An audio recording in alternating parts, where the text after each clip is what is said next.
welcome to my sewing room. We are so pleased with our show for you today. It is entitled Fitting Concepts. And in just a few minutes, I'll introduce you not to one guest, but two guests, both of whom have doctorates in clothing design. So we have some really, really wonderful information for you today. The first jacket I'm going to share with you is a wonderfully fitted jacket with darts, and it really does fit beautifully. Shoulders and the whole concept we're going to share with you in a few minutes. I now have another dress for you, which again is fitted, and it fits just right. And we're going to share with you today just how and where to put those darts to make clothes fit just right. Here is another dress which will be fitted exactly to fit you. And as you can see, it has the darts and even some cute little darts over here on the sleeves. Wonderful fitting concepts. I have another dress here. I kind of call this a princess style dress, which certainly is a favorite of my daughter. She loves this style dress, but she also loves this dress to fit. And today, my guests are going to share with you exactly how to get the proper fit. And now then, let's go over and have some techniques on proper and excellent fitting.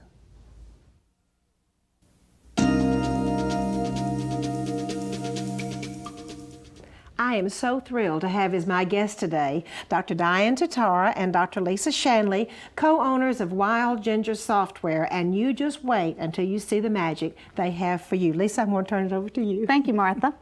One of the most remarkable tools that we have these days in terms of creating well-fitting garments is custom-sized sewing software. And I'm going to point out some of the features of custom-sized sewing software, and we would like to present some tips for you to help you use software and to help you get the most out of it and help you actually produce garments that are going to fit you beautifully.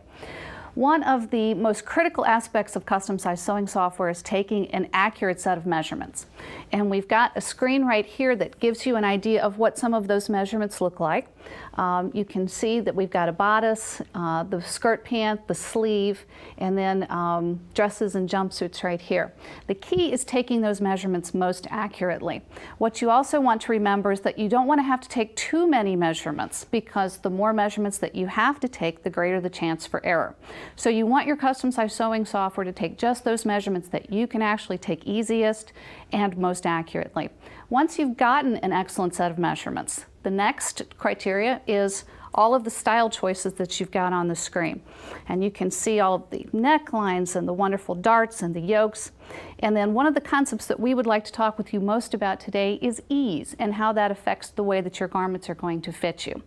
Even though you're going to have a custom-sized sewing pattern and it's actually going to be built to your measurements, it doesn't mean that every style is going to be flattering on you, because not every style is flattering on every body shape. So you need to understand how ease and how darts affect the fit and what that software is going to do for you in terms of creating patterns that fit you. We've got some garments with us today that Dianne is going to model for us, and she's going to give you an idea of how ease affects the overall fit of the garment. Okay, I'll take this We're going to try these garments on here, and I will point out the different aspects of the garments that we've changed. Thank you. Two terms that you need to understand are fit ease versus design ease. Fit ease is just that amount of ease that you need in your garment to be able to allow you to move in it, for the garment to function as it's supposed to, depending on the type of garment.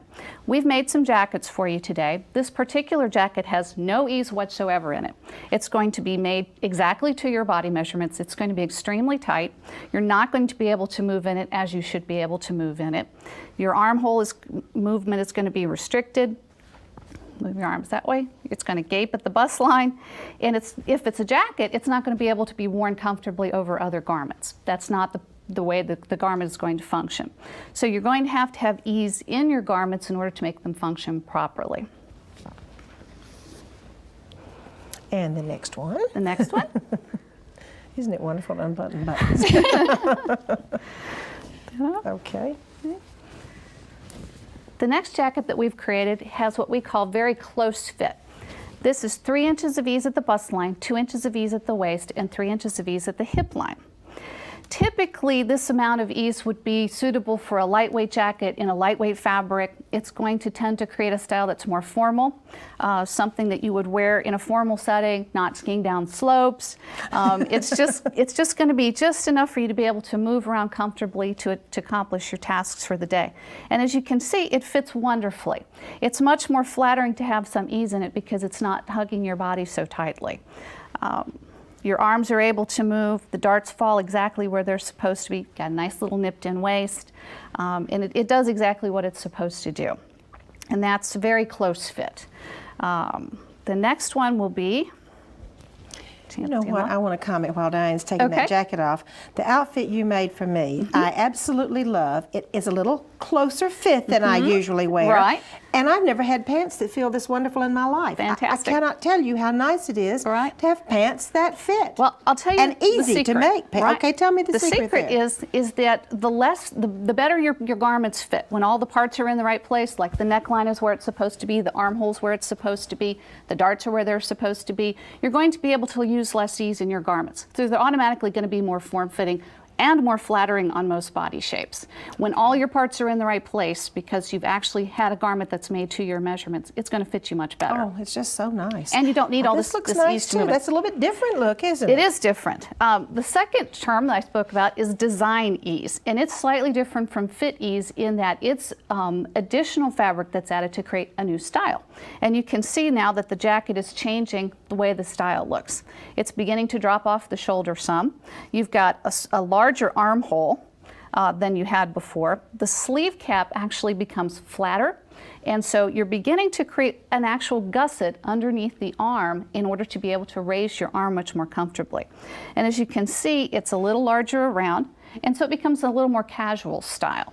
I see. The style that you have on is a little more formal in that it's a little tighter, so it's going to be more formal, meaning you're not going to be able to move, you know, like in an action adventure movie, something like that. And that is semi-fitted, and that is 6 inches of ease at the bust line, 3.5 inches of ease at the waist, and 6 inches of ease at the hip. A looser jacket. It's a looser jacket, and depending on the style, that's perfectly acceptable. Well, sure, depending on what somebody likes. And what your intended function is for the garment.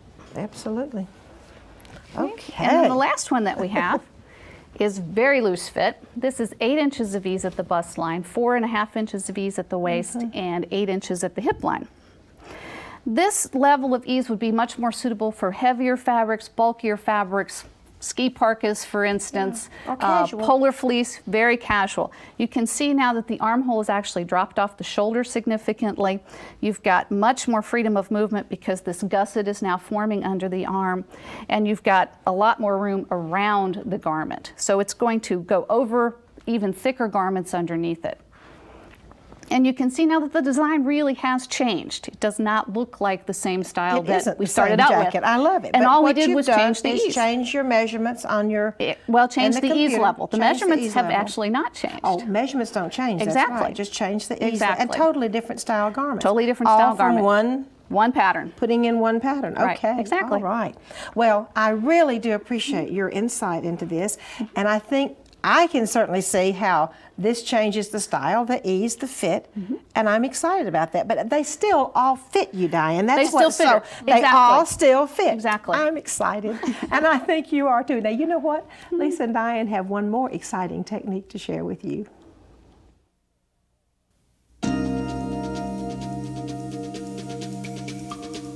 Lisa and Diane have another fascinating presentation for you concerning the use of darts. Lisa? Thank you, Martha. What we'd like to talk with you now in this segment is how darts affect the fit of your garments. Darts are a fairly difficult concept for many people to grasp, partly because ready-to-wear has actually not had darts in them for quite some time, and it's difficult for you if you're going out into the stores and trying on garments to know how that garment is actually supposed to fit you.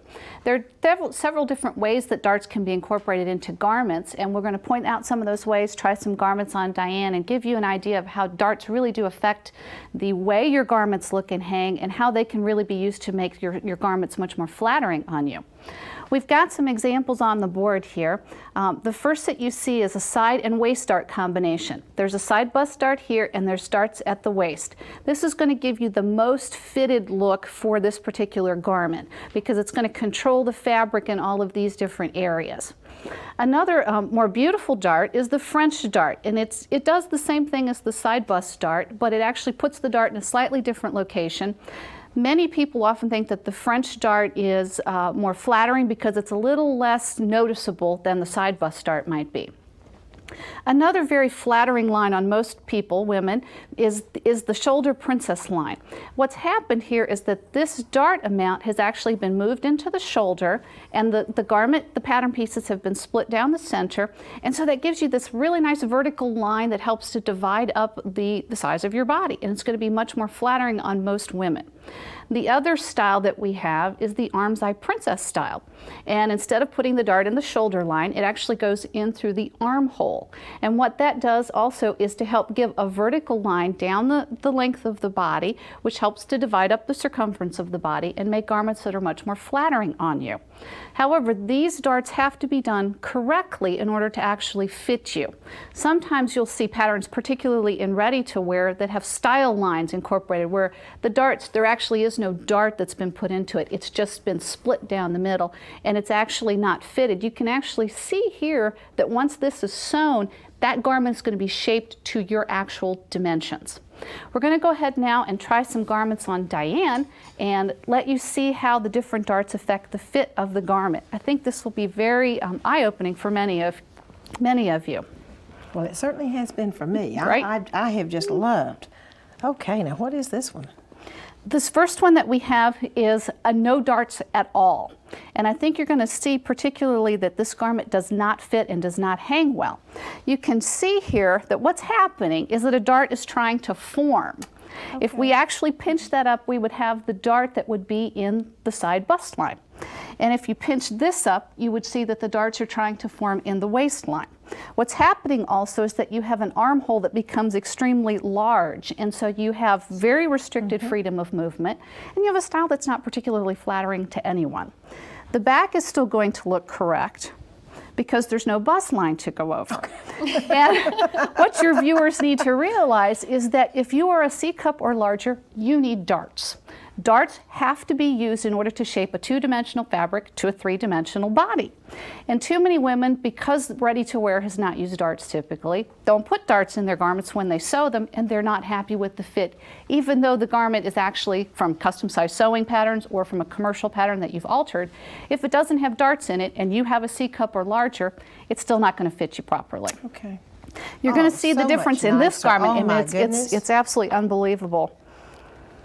How nicely this falls and fits right. It's beautiful. It really is. You've got the side bust now controlling the dart at the side seam, and you've got sleeves that are now in the correct place. You're going to be able to move your arms where they're supposed to go. And you've got a garment that fits dramatically different. Wonderful fit. Exact same measurements, same amount of ease. We talked about ease in the earlier segment, but the garment itself is dramatically changed just because we've sewn a dart into it. This is a garment with all of the darts sewn into it, and it's going to be very different. Let her get it on. Okay. This is going to be the most formal style. It's going to be the most fitted. I call this the Washington, D.C. suit. There you go. All of the women in Washington, D.C. Well, it's just a lovely, flattering suit. It's very for flattering. Pants or a skirt. And what's happening, see, you've got nice vertical lines here that are controlling the fabric. It's breaking up the space on your body and making you look thinner than you possibly are. Look at the back. It hangs nicely. All the parts are where they're supposed to be. Lisa, that's absolutely fascinating. Thank you both, Dianne You're welcome. and Lisa, It's our pleasure. for sharing these wonderful tips and also for making my wonderful suit. You're welcome. And next we have a quilt square for you.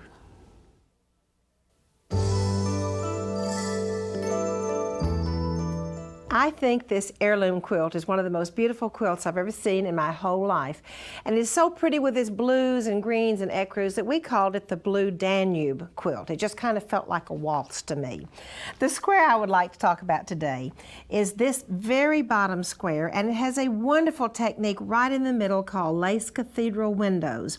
As you can see, the little lace is just a peekaboo out. How pretty that is. Lots of machine embroidery, a beautiful machine embroidery panel, more lace, which is stitched down with a really pretty decorative stitch. Now, I bet some of you think, well, you know, lace cathedral windows, Martha, that looks a little bit hard. I promise you it isn't. It's really easy, and I'm going to prove that to you right now. To do lace cathedral windows, you first of all start with 2 pieces of bias fabric. Now, this is a strip, and one is laid right down on top of the other one. 2 pieces of bias fabric. Okay, I'll lay this down, and right down the middle, I have run a basting stitch.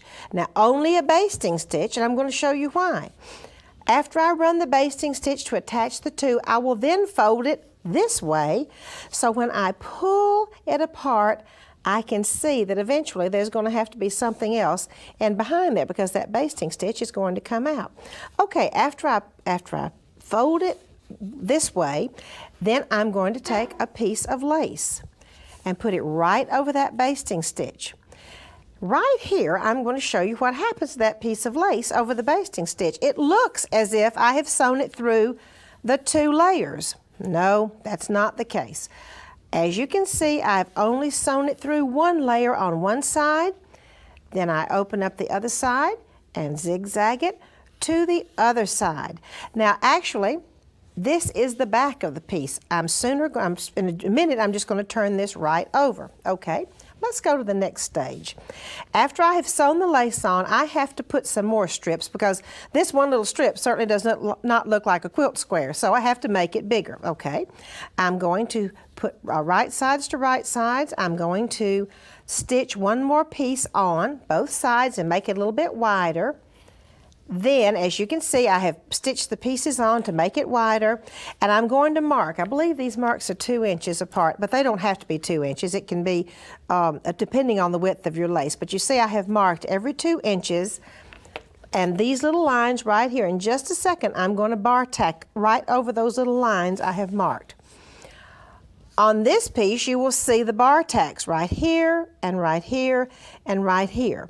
Then next, I'm going to pull the basting thread out, and then I will fold the little pieces back, and they make these beautiful little ovals. You might even look like they look a little bit like lace eyeballs. Now, when I fold that piece back, I will need to press each one of those. Okay, now let me get the bottom one here. Let me fold it back. And then I will come in and press that also.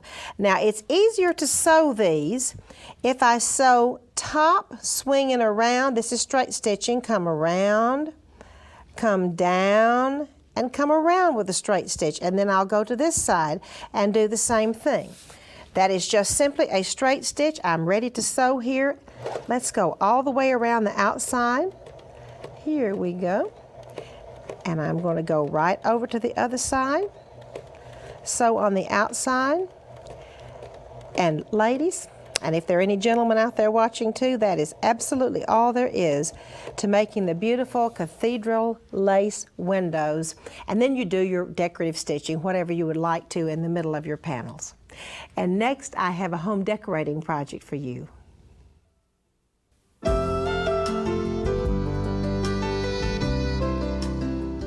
Some of you probably know how much I love to go to auctions and buy antique clothes and just vintage linens.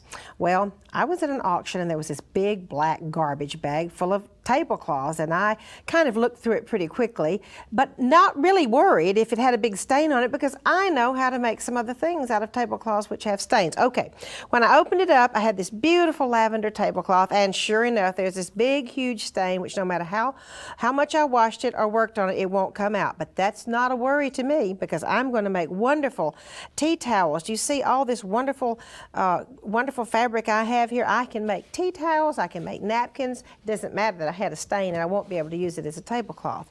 This is an example of taking an antique tablecloth and making a wonderful tea towel. I put a Bunnies by the Bay design here. I've done a pin stitch and a little circle around there and hem stitched or pin stitched the bottom and have a perfectly beautiful tea towel made with antique linens. Okay, here's what you can do. Now you saw that big spot I had there? Well, I can even put a little crochet doily, and this is one from my stash. You just go in and find little things and sew it down, or you can do machine embroidery. Now here's a little trick.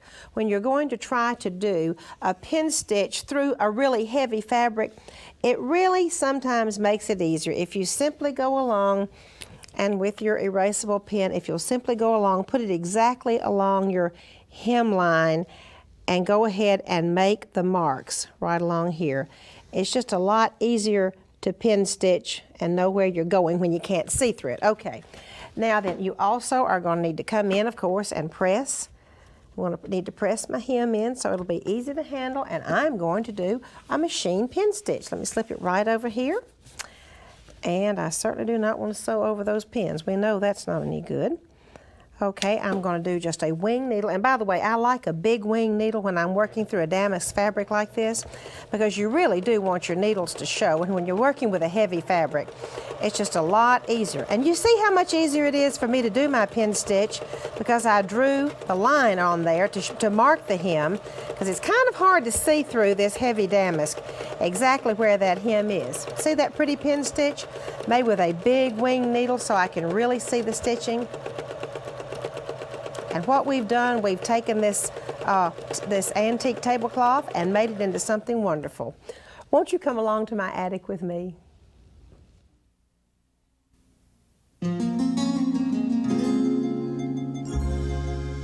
I have so much fun traveling all over the United States and other parts of the world also, looking for these beautiful Victorian white clothes. As a matter of fact, sometimes my husband Joe says, "Honey, I think you have an unnatural attraction to these white clothes." Well, one of the reasons I love to get them so much is to bring them to share them with all of you out all over the world from Martha's Attic, which is where I am right now. Now this blouse I purchased in England at Portobello Road. The techniques on this blouse are very easily reproduced today. If you will look, you will see double needle pin tucks, except these were folded pin tucks, but I would certainly do it double needle. Double needle pin tucks which are crossed. These are called crossed pin tucks, and I have read in some sewing books these are also called Mexican pin tucks. I think maybe on some of those beautiful white wedding clothes that they make in Mexico, they do have a lot of these beautiful tucks. Now then, you can see the beautiful embroidery, the satin stitch and the eyelets in the middle, and then just the satin stitch, the little dots here. Each little embroidery is in the middle of these cross pin tucks. If you have an embroidery machine, you could just simply put machine embroidery in between cross pin tucks. Now the sleeves are very beautiful. This is very tailored look also. The sleeves are very beautiful on this blouse too. We have more of the cross pin tucks and the pretty dots and the daisies and the eyelets, and then just a really nice gathered French lace which goes all the way around the cuff. Let me turn the blouse around and show you what the back looks like. It's really very, very pretty. It has more of the cross pin tucks and then just a very plain back. And you can see, as all the clothes had around the turn of the last century, meaning around 1900, they had a wonderful little piece, a waistband that fit in, and then this little part that hung down was so the blouse could be tucked in the skirt. Now I have a sewing from the heart for you today. It is from Bonnie Allison from Lakewood, Colorado. Bonnie writes, "My daughter and her policeman husband take Santa toys each year to underprivileged children who do not expect a visit from Santa. They take toys for both boys and girls. I offered to do dolls for the little girls. Last year I collected and dressed 20 dolls. Each had a change of dress, a nightie, and a blanket. Some were Barbie dolls who had elegant wedding dresses, and others were baby dolls who each had a tiny baby doll quilt. The look on these little faces as they received these dolls was priceless. One little girl shyly told me that Christmas Day was also her birthday, and she was naming her baby after me. The most amazing thing was that as we were leaving the police station to deliver our gifts, a call had come in from a grandmother whose home had been robbed of all of her Christmas gifts for her grandchildren. We were able to provide a gift for each child, along with a supply of candy canes. The grandmother was deeply touched by the gifts, but my daughter, son-in-law, and I were humbled by her acceptance and her belief that God had heard her plea. The spirit of Christmas did prevail that day. Bonnie Allison, Lakewood, Colorado. Thank you for joining me in my sewing room today, and I certainly would like to invite you back next time.